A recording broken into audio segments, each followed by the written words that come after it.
今日我哋香港可以承辦到全運會嘅7人欖球賽呢個賽事嘅主辦喺啟德體育園，非常有意義嘅事情，因為我哋可以一齊去感受下全運會嗰個氣氛啦，同埋俾到香港市民知道全運會係啲乜嘢嚟㗎啦，再加上俾到我哋香港運動員可以喺主辦場地嘅去作賽，令到我哋嘅動力嘅更加大啦。大家好，我係前香港欖球運動員姚錦成。姚锦成的能力呢确实很强，在这个比赛当中啊，姚锦成已经是刚刚的这一次达阵是完成了第3次的衝刺跑。全運會對我嚟講係一個好有意義嘅一件事。當時我唔係好了解全運會係啲乜嘢嚟嘅，但係咧我入到去當一個好似係一個亞運啊比賽，開始慢慢了解全運會原來係喺全中國最重要嘅賽事。咁所以我就開始令到我緊張。咁之後我就覺得哇死啦！最重要嘅賽事，雖然有少少失望，因為我哋都係擺係衝冠軍嘅，但係最尾就攞咗銀牌嘅時候，我哋都開心嘅。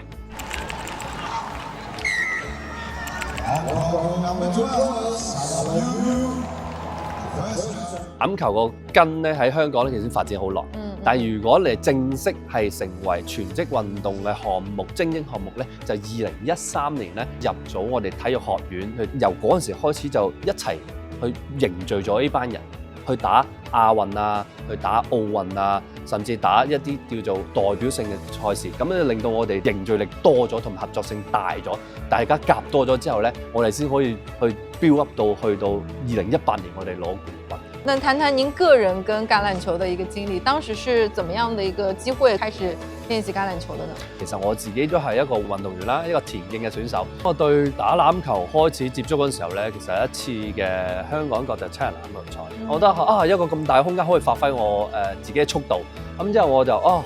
就去試下一個運動，咁就我即刻報名咗去呢個暑期班啦。當時真係可以發揮到我自己嘅長處，從而之後咧我就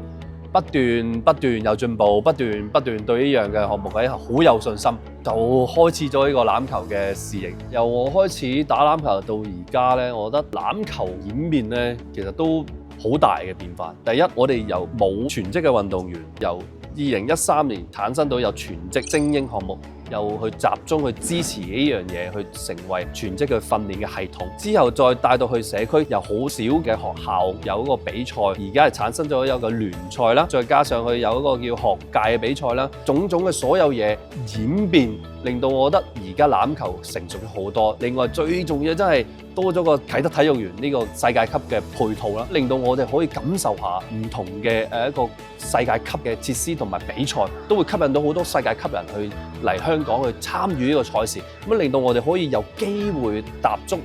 或者去參與高啲嘅階級嘅一個賽事。種種欖球嘅一個演變，我覺得係非常之成熟，同埋亦都期待我哋嘅欖球嘅發展係更加成熟嘅。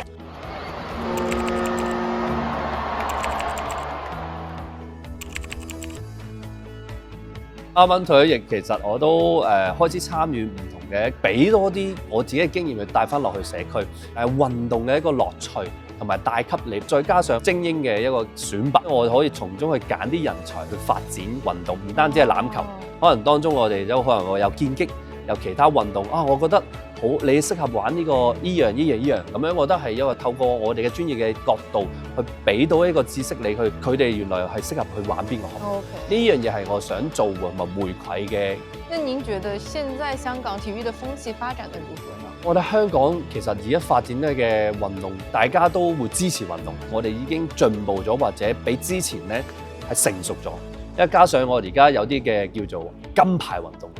令到我哋帶起咗一個運動嘅事業。例如劍擊啦、乒乓波啊、單車啊，我覺得而家政府都已經做得好好，比過往都已經成熟咗啦。因為始終我哋嘅運動員身份一定要係向住個項目去衝，咁呢樣嘢我哋都係要時間，同埋都係要大家一齊去配合咯。